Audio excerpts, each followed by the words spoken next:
Nós estamos estudando Juízes, falando dos atos de Débora em poesia. Não é uma poesia em português, né? A poesia original é em hebraico, mas você ia ficar admirado que em hebraico não tem rima na poesia como nós apreciamos nas poesias em português. Mas a rima, se podemos dizer assim, a rima deles é por ideias contrastantes, ideias que acrescentam, então eles fazem a rima assim.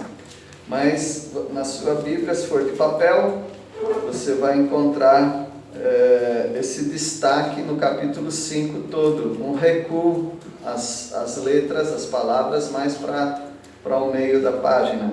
Isso significa, as sociedades bíblicas colocaram assim para significar que é uma citação, que é uma poesia. Então todo o capítulo é assim. Bom, Débora levantou-se como mãe de Israel. Ela libertou o povo de Israel através do incentivo que ela deu para o comandante do exército, Baraque. E Débora conseguiu atrair os nobres da nação. Havia um monte de soldado desocupado, um monte de soldado com medo, 40.000 soldados que Israel tinha, mas que estavam inativos, estavam na reserva permanente. E Débora conseguiu agitar aquele exército, ela conseguiu incentivar Baraque para ir para a guerra, e eles venceram a batalha do Senhor. E ela não é egoísta e ela não quer trazer holofote, luzes para ela, não.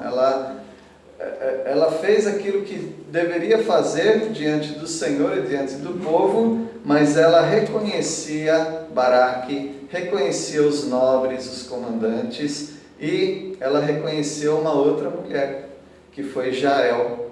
Ela sabia que Jael teve uma participação decisiva, uma participação que encravou a vitória. Cravou a vitória, né? Literalmente encravou a vitória da nação de Israel. E o que nós vamos ver hoje é esse reconhecimento que ela traz para essa mulher, mulher de Eber, que era do povo Quenita, ou Queneu, que era povo inimigo de Israel, mas era um povo que se simpatizou com o povo de Israel, fugiu da idolatria. Hoje nós lemos um salmo, embora em crônicas, né, mas um salmo que fala que todos os outros deuses são ídolos, não passam de ídolos, só há um Deus. E os queneus reconheceram que só há um Deus, e eles abraçaram a fé de Israel, e dessa maneira ajudou também o povo de Israel, acabando com o comandante Sísera, que era o comandante inimigo. Então nós vamos ver Débora nesse poema, nessa poesia, reconhecendo Jael, a coragem de outra mulher. Então no versículo 24, nós lemos assim, Juízes 5, 24.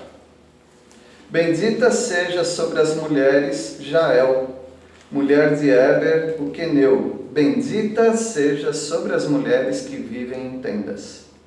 Eles moravam em tendas, né, como vocês sabem, e essa mulher, ela realizou uma grande obra, que nós vamos ver daqui a pouquinho, mas ela foi chamada de bendita. Só 4 mulheres na Bíblia foram chamadas de bendita.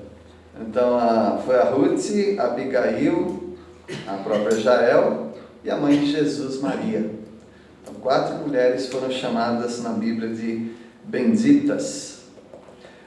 Abençoada, mulher de Deus, uma mulher gentílica, uma mulher estrangeira, não era do povo de Israel, e foi reconhecida aqui como uma mulher bendita, assim como Ruth também, uma mulher bendita e não era do povo de Israel. E a Abigail e a Maria, mãe de Jesus. No versículo 25, a Jael é lembrada. 25 até o 27, aqui você relembra um pouco do que aconteceu. Se alguém aqui tem problema com matança na Bíblia, você está no pré-primário bíblico ainda, tá? A Bíblia tem muita matança, Deus não pede desculpa para ninguém, Ele simplesmente vai como um rolo compressor, exterminando aqueles que não são do Senhor. Não é para você fazer o mesmo, tá bom? Mas você tem armas, a nossa milícia, nossa luta é espiritual. Nós temos inimigos também a serem derrotados, destruídos, não é com força, não é com violência, mas nós estamos numa, chamamos assim, dispensação, em que a pregação da palavra, a própria palavra, ela já é tida como um instrumento de batalha. Você sabe um instrumento de batalha que a Bíblia é comparada? Espada. Então, ela é escudo. Escudo é para defender, espada não é para defender propriamente, é para atacar. Então a palavra de Deus, ela é uma espada, ela ataca. Ela ataca os ensinos falsos, por exemplo. Então nós acabamos de falar de um texto em que os deuses são ídolos. Se você falar isso para alguns movimentos religiosos, você está atacando. Mas a palavra de Deus é espada. A palavra de Deus é uma espada... mais apropriado até dizer que ela é quase que um bisturi, porque a palavra do Senhor nos diz em Hebreus 4 que ela tem 2 gumes, 2 cortes, e ela é tão profunda, ela vai tão profundo que ela pode separar alma e espírito. Ninguém nem sabe separar isso, tem gente que nem acredita que existe alma e espírito, mas a palavra de Deus consegue ir no cerne de alguém. Ela consegue ir no seu âmago, na profundeza do seu ser. Ela consegue te estraçalhar por dentro. A palavra de Deus tem um poder incisivo. Ela faz corte profundo na sua vida. Assim é a palavra de Deus. E portanto, nós vemos no versículo 25, relembrando essa história, né? Sim, daí que eu estava falando que se você tem problema com violência na Bíblia, você ainda está no ABCB da palavra de Deus. Não é ABCB. O Anderson não gosta desse termo aí, mas é outra coisa, tá bom? Versículo 25. Água pediu ele. Ele quem? Sísera, comandante, né, do exército inimigo. Água pediu ele, leite lhe deu ela. Quem que deu leite para Sísera? Jael. Em taça de príncipes lhe ofereceu nata. Que chique, né? Ofereceu leite em taça de príncipe. E vocês já sabem que ela queria, né? Aí versículo 26. A estaca estendeu a mão, e ao maço dos trabalhadores à direita, e deu o golpe em Sísera, rachou-lhe a cabeça, furou e traspassou-lhe as fontes. Então ela pega a estaca com a mão esquerda, e o maço é o martelo, tá bom? Com a mão direita, e ela encrava na fronte de Sísera e estaqueia o homem na terra, na areia. Então essa mulher foi, como a gente disse, a mulher foi muito macho. Essa mulher foi uma mulher poderosa nesse momento da batalha. O exército de Sísera já tinha sido exterminado e outros fugiram, mas nós sabemos que culturalmente uma guerra só terminava quando o comandante do exército inimigo era aprisionado ou morto, e foi isso que acontece naquele exército. Essa mulher traspassou a fonte, né, na têmpora do comandante. Uma grande humilhação. Humilhação porque ele não morre num campo de batalha, ele morre dentro de uma tenda. Humilhação porque ele não morre guerreando, ele morre dormindo. E uma humilhação porque ele não morre por algum valente do exército homem. Ele morre por uma mulher que deu uma taça de leite para ele. Muita humilhação. Foi assim que Deus venceu o exército inimigo. O versículo 27. Aos pés dela se encurvou, caiu e ficou estirado. A seus pés se encurvou e caiu. Onde se encurvou, ali caiu morto. Uma forma de dizer que ele foi derrotado, encurvado. Não precisa pensar que ele estava em pé, ele estava deitado já. Mas é a maneira que a Bíblia tem e que essa poesia tem para dizer: esse homem se encurvou aos pés de uma mulher e morreu ali. Vitória completa para o Senhor. Muito interessante em tudo isso que quem está narrando é uma outra mulher. Homens têm problema de elogiar outros homens, mulheres têm problema para elogiar outras mulheres. E essa mulher aqui, Débora, está elogiando, exaltando os atos da Jael, dessa outra mulher. Você sabe que em todo lugar tem uma mãe esperando pelo filho? Sempre é assim. O pai dorme, né? Mas a mãe está sempre esperando pelo filho.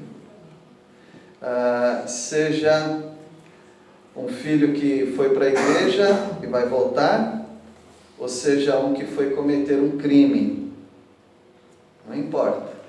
Mãe está sempre esperando o seu filho. A maioria das vezes. E aqui nós vemos, no relato poético e dramático também, a mãe de Sísera aguardando o filho que não volta e não voltaria.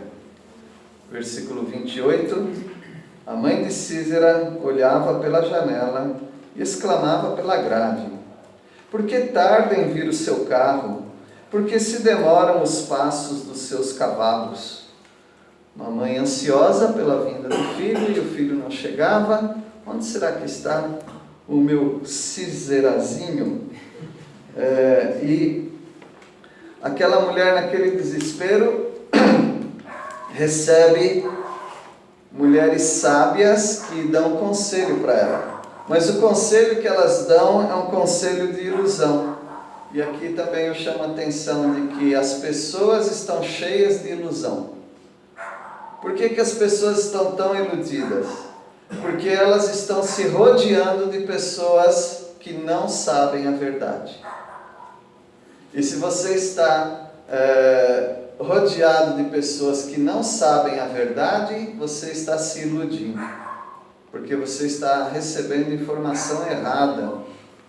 E veja a ilusão, versículo 29. As mais sábias das suas damas respondem, e até ela a si mesma respondia, ou seja, a própria mãe de Sísera estava convencida daquilo, ela estava pensando, eu acho que o que aconteceu foi isso, é por isso que ele está demorando. Por que Sísera está demorando? Na mente daquela mãe esperançosa e na mente daquelas mulheres sábias, né? Versículo 30. Porventura não achariam e repartiriam despojos, uma ou duas moças a cada homem? Para Sísera, estofos, quer dizer, tecidos, né? Estofos de várias cores de bordados, um ou dois estofos bordados para o pescoço da esposa. É por isso que ele está demorando. É porque ele já venceu o exército de Israel e agora ele está colhendo os despojos. Ele está pegando as riquezas de Israel. E ele está pegando aqui moças para o harém dele. Ele está também trazendo tecidos para enfeitar as suas mulheres. Então é por isso que ele está demorando. Não fica preocupada, é por isso. E a mãe estava iludida dessa maneira. Quando nós não sabemos a verdade, mas nós queremos acreditar que vai ser assim, então nós nos enchemos de ilusão. Tenho me entristecido muito, e você também, em conversar com pessoas que a gente pergunta sobre a realidade do céu e do inferno. E muitas acreditam. Não, eu acredito que existe céu e existe inferno. E para onde você vai? E elas falam, não sei. Elas não sabem para onde vão. E outras pessoas mais ousadas, né? Elas falam, eu acho que eu vou para o céu. E por quê? Porque eu sou uma pessoa muito boa. Veja que ilusão. É porque eu ajudo as outras pessoas. Iludidas.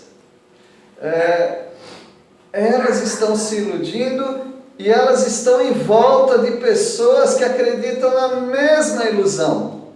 Uma pessoa ilude a outra. E veja nós aqui, que temos a palavra do Senhor. Nós queremos entrar no círculo dessas pessoas e dizer que elas estão enganadas. Mas nós temos alguns problemas com isso. Primeiro porque o círculo dessas pessoas é um paredão, quase intransponível. Quase você não consegue entrar nesse meio para falar a verdade. E quando você tem a oportunidade dessas pessoas saírem do círculo delas para vir perto de nós, e nós falamos, elas preferem ficar com a ilusão do ambiente delas. Então veja que nós sofremos muito por essas pessoas. E elas vão sofrer por toda a eternidade. Então o nosso coração pesa com essas ilusões das pessoas. No versículo, agora o versículo 31, aqueles que são de Deus são diferentes. Eles não vivem na ilusão, eles vivem na certeza. Nós temos certeza. Mas como é que você pode ter certeza daquilo que você não vê? Aí onde reside a fé. A fé é a certeza de fatos que não se veem. Isso é fé. Nós temos certeza daquilo que nós não estamos vendo. Pela palavra de Deus que já transformou os nossos corações. Versículo 31 diz assim: assim, ó Senhor, pereçam todos os teus inimigos. Porém, os que te amam brilham como o sol, que quando se levanta no seu esplendor. E a terra ficou em paz 40 anos. Esse é o final da poesia de Débora, deixando uma mensagem de esperança e de confirmação daqueles que creem. Que a nossa vida, ela é assim. Nós que amamos ao Senhor, a nossa esperança, ela vai brilhando como o sol. Tem aquelas referências que você já conhece, eu vou pedir ajuda de vocês, folheadores de Bíblia. Provérbios 4, 18. Alguém pode ler, por favor? Provérbios 4, 18. Mas a vereda dos justos é como a luz da aurora, que vai brilhando mais e mais até ser o dia perfeito. Essa é a vereda dos justos, que é como o amanhecer. Muitas pessoas não conhecem, né? Porque você precisa acordar antes das 6 para conhecer isso. E aí você vê o dia clareando. Não é de uma vez, é aos poucos, E aí o dia fica perfeito. Assim é a nossa vida de fé. Nós não vemos, mas nós cremos. Hoje, eu tenho uma luz da palavra do Senhor Mas amanhã essa luz já brilha mais. Depois da manhã, um pouco mais. Depois, até o dia se tornar perfeito, quando nós estaremos para sempre com o Senhor. Essa é a nossa esperança. E também Daniel tinha essa esperança dada por Deus. Alguém pode ler Daniel 12, 3? Os que forem sábios resplandecerão como o fulgor do firmamento. Os que conduzirem muitos à justiça brilharão como as estrelas sempre e eternamente. Aí nós temos duas promessas aí. A promessa daqueles que forem sábios. Nós somos sábios porque abraçamos a palavra de Deus, que é a sabedoria de Jesus Cristo. Então, nós já temos esse dia clareando. Mas aí tem uma outra promessa: os que a muitos conduzirem. Então, se você é uma pessoa que tem conduzido outras pessoas para Cristo Jesus, o seu dia está clareando mais ainda. E nós nos alegramos muito com a luz do Senhor iluminando a cada dia.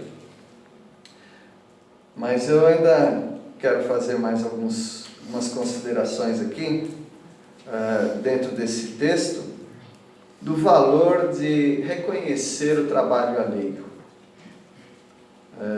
Você gosta quando reconhece o seu trabalho, mas você precisa aprender também a reconhecer o trabalho de outras pessoas. Às vezes até trabalhos realizados para você. E reconhecendo o trabalho alheio é um treinamento para você não ser egoísta. Porque as pessoas reconhecem e querem que outros reconheçam o seu próprio trabalho. Mas você precisa treinar e reconhecer o valor do trabalho de outras pessoas. Débora estava reconhecendo o valor de Jael. Quando nós reconhecemos o trabalho de outras pessoas, o nosso orgulho ele vai diminuindo. A temperatura do nosso orgulho vai se esfriando. Porque nós estamos reconhecendo o que Deus está fazendo através de outros. Quando nós reconhecemos o trabalho de outras pessoas, isso é um incentivo para nós fazermos também aquilo que é correto. Se alguém está no caminho certo, nós queremos estar também. Então é reconhecendo o trabalho dos outros. E quando nós reconhecemos o trabalho de outras pessoas, nós estamos sendo beneficiados e recomendando essas pessoas para outras também serem abençoadas.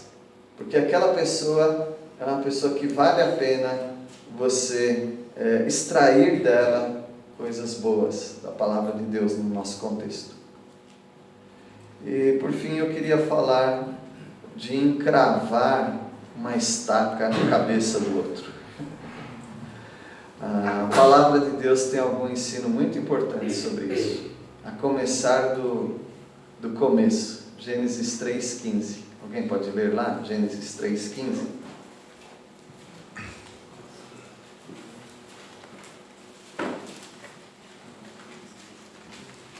Farei que haja inimizade entre você e a mulher, e entre a sua descendência e o descendente dela, e lhe ferirá a cabeça, e você lhe ferirá o calcanhar.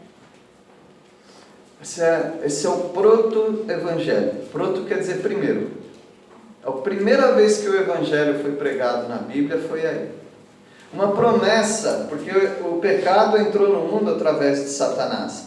E a promessa é que alguém esmagaria a cabeça de Satanás. Jael esmagou a cabeça do inimigo Sísera. E alguém esmagou a cabeça do nosso inimigo, Satanás. Inimigo das nossas almas. Aquele que aprisiona as pessoas no pecado. Mas é interessante que alguém com a cabeça esmagada faz ainda um grande estrago. Porque esse é um ser maligno e espiritual, Satanás. Satanás já está derrotado. E nós que cremos já temos o benefício dessa derrota. Mas aqueles que ainda não creram, na salvação, essas pessoas ainda estão aprisionadas por alguém que já está esmagado pelo Salvador Jesus Cristo. Jesus Cristo foi aquele que esmagou a cabeça de Satanás. Mas que história violenta! Eu jamais faria isso que a Jael fez. Você vai fazer. Em Romanos 16, 20. Romanos 16, 20. Alguém pode ler também isso daí? Romanos 16, 20. E o Deus da paz, em breve, esmagará Satanás debaixo dos pés de vocês. Graças do nosso Senhor Jesus Cristo esteja com vocês. Já está esmagado, vai ser mais esmagado ainda, né? Satanás já foi derrotado na cruz. E nós recebemos o benefício disso. Mas um dia, os crentes em Cristo Jesus triunfarão sobre Satanás e esmagarão debaixo dos pés deles, dos seus pés, dos meus pés, esmagaremos Satanás também. E quem vai fazer isso não é o Deus guerreiro, é o Deus da paz. Então eu não quero ver esse guerreiro, né? O Deus da paz vai esmagar Satanás. E para encerrar, eu queria fazer um convite para todos aqueles que ainda não têm a salvação em Jesus Cristo, não têm a certeza do céu. Assim como Jael esmagou a cabeça do inimigo, o nosso Deus, Jesus Cristo, ele esmagou Satanás, aquele que aprisiona.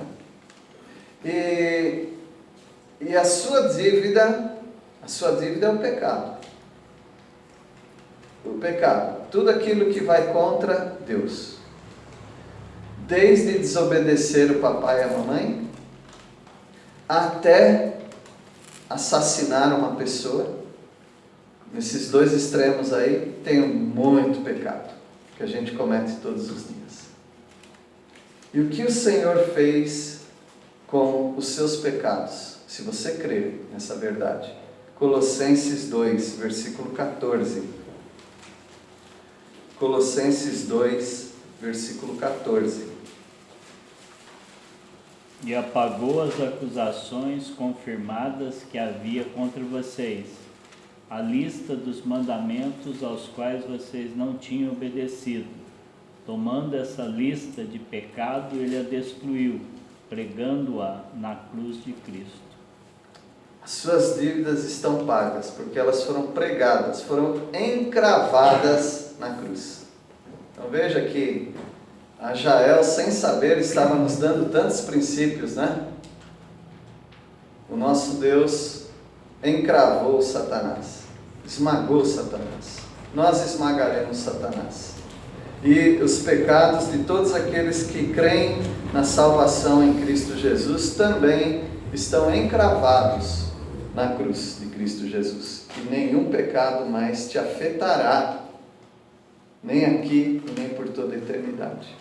E aí, para essas pessoas que creram, se nós perguntássemos, você vai para o céu? Sim, eu vou. Por quê? Porque Jesus pegou os meus pecados. E o Pai Celestial encravou os meus pecados na cruz de Cristo. E eu não devo mais nada, não tenho dívida nenhuma. Você crê nisso? Se há alguém aqui que não crê, aqui está o convite para você. Creia nessa verdade. Se você crer nisso, os seus pecados estão encravados na cruz. Amém. Que Deus os abençoe. Vamos orar. Senhor, obrigado pela Tua palavra, mais uma vez nos ensinando e com a capacidade de transformar as nossas vidas. Obrigado pelo testemunho e a ação de Débora. Obrigado pela maneira como o Senhor a usou como a mãe de Israel, atraindo aqueles nobres e também reconhecendo o trabalho, a ação daquela estrangeira, Jael, e trazendo-nos para nós também o ensino de que os nossos pecados estão encravados na cruz. E aquele que nos incentivava a pecar também foi esmagado na cruz. Muito obrigado por isso. Pedimos a Deus que mais pessoas ouçam dessa palavra de salvação. Usa as nossas vidas. Em nome de Jesus que oramos. Amém. Amém.